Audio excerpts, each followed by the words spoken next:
महात्मा बुद्ध के एक संघ में एक बौद्ध भिक्षु मोलिय फग्गुण था, परंतु उसमें भिक्षुओं वाले गुण नहीं थे। वह दिन रात संघ में रहने वाली भिक्षुणियों को तंग करता रहता था। उसका अधिकांश समय व्यर्थ की बातों व कार्यों में ही कटता था। संघ में रहने वाली सभी भिक्षुणियां उससे दुखी रहती थीं। उस समय गौतम श्रावस्ती के जेतवन में निवास कर रहे थे। एक भिक्षु ने उनसे मोलिय फग्गुण की शिकायत की। वह बोला, भगवान, संघ का प्रबंधक मोलिय फग्गुण बहुत बिगड़ गया है। वह संघ में रहने वाली भिक्षुणियों को तंग करता है। वह बात बात में लोगों को गालियां भी देता है। सभी उसके व्यवहार से व्याकुल हैं। गौतम बुद्ध ने मोलिय फग्गुण को बुलवाया। वह आया तथा प्रणाम करके एक ओर बैठ गया। गौतम कुछ क्षणों तक उसके चेहरे को देखते रहे, फिर शांत स्वर में पूछा, मोलिय फग्गुण, तुम सन्यासी ही हो ना? हाँ भगवान, फग्गुण ने हाथ जोड़कर उत्तर दिया, मैं सन्यासी ही हूं। गौतम बुद्ध ने शांत स्वर में पूछा, तो तुम छोटी छोटी बात पर क्रोध क्यों करते हो? दूसरों को गालियां क्यों देते हो? भिक्षुणियों को तंग क्यों करते हो? क्या ये सभी बातें एक सन्यासी को शोभा देती हैं? फग्गुण की जुबान पर जैसे ताला पड़ गया। वह बोलने की इच्छा होने पर भी कुछ न बोल पाया। अपराधी की भांति सिर झुकाए रहने के सिवा वह कुछ न कर सका। बुद्ध ने प्रेम से उसके सिर पर हाथ फेरा, फिर उसे आदेश दिया, फग्गुण, क्रोध को मन से निकाल दो, दूसरों पर दया करना सीखो, सबसे प्रेम करना सीखो, भूल कर भी किसी को तंग न करो। यदि कोई दूसरा भी संघ की भिक्षुणियों को तंग करे तो उसे भी प्रेम से समझाओ। यदि कोई तुम्हें चोट पहुंचाए तो उसका उत्तर भी प्रेम से दो। घृणा और क्रोध को त्याग दो। यदि तुम ऐसा नहीं करोगे तो तुम्हारी स्थिति वैदेहिका जैसी हो जाएगी। मैं तुम्हें वैदेहिका की कथा सुनाता हूं। श्रावस्ती में एक वैश्य दंपति रहते थे। स्त्री का नाम वैदेहिका था। वह अत्यंत सुंदर थी। जितनी सुंदर थी उससे अधिक शांत व क्षमावान थी। उसकी कीर्ति अड़ोस पड़ोस में ही नहीं बल्कि चारों ओर फैली हुई थी। वह कभी किसी को तंग नहीं करती थी, सब पर दया करती थी तथा सबसे प्रेम से बात करती थी। वैदेहिका की एक दासी थी जिसका नाम काली था। वह प्रायः विचार करती, क्या मेरी स्वामिनी सचमुच दयावती है? क्या वह सचमुच क्रोध से रहित है? क्या वह सभी को क्षमा करना जानती है? क्या वह सचमुच पूज्या है?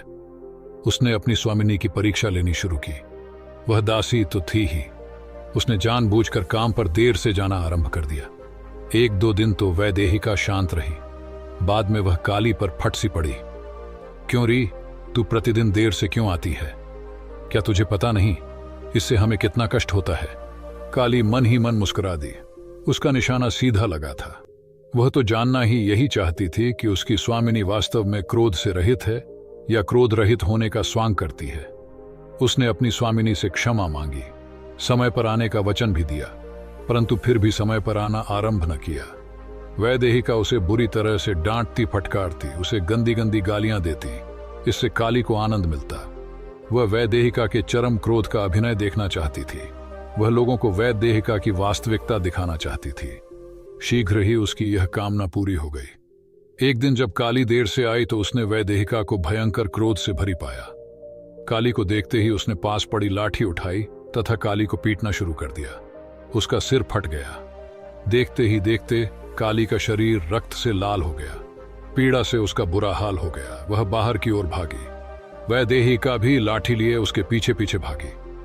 काली ने गला फाड़ फाड़ कर चीखना शुरू कर दिया। शीघ्र ही वहां लोगों की भीड़ एकत्रित हो गई। जिसने भी वैदेहिका को इस रूप में देखा उसकी आंखें आश्चर्य से फट सी पड़ी। यह कहानी सुनाकर गौतम बुद्ध बोले, बस फग्गुण। उसी समय से लोगों की धारणा बदल गई। वे वैदेहिका को दयामयी कहने के स्थान पर वज्र हृदया कहने लगे। वैदेहिका की कीर्ति कौमुदी अस्त हो गई। उसके व्यक्तित्व का सारा आकर्षण समाप्त हो गया।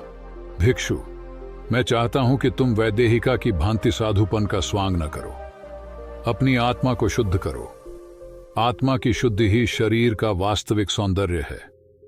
मैं तुम्हें बहुत ऊंचा उठते हुए देखना चाहता हूं। मुझे तुमसे बहुत आशा है। मेरा प्रेम और आशीर्वाद सदा तुम्हारे साथ है। अपने इष्टदेव के श्रीमुख से ऐसे मधुर वचन सुनकर फग्गुण की आंखों से आंसू बहने लगे। उसे अपनी भूलों पर गहरा पश्चाताप होने लगा। वह गौतम बुद्ध के चरणों में गिर पड़ा तथा उनसे क्षमा मांगी। साथ ही उसने वचन दिया कि वह सच्चा सन्यासी बनकर दिखाएगा। इतिहास गवाह है, मौल्य फग्गुण अपने वचन पर खरा उतरा। उसने गौतम बुद्ध के प्रिय शिष्यों में स्थान पाया। वह बौद्ध धर्म का एक प्रसिद्ध सन्यासी बना तथा उसने बौद्ध धर्म की शिक्षाओं को संसार में फैलाया। तस्तु तोरिशे तिशीनुक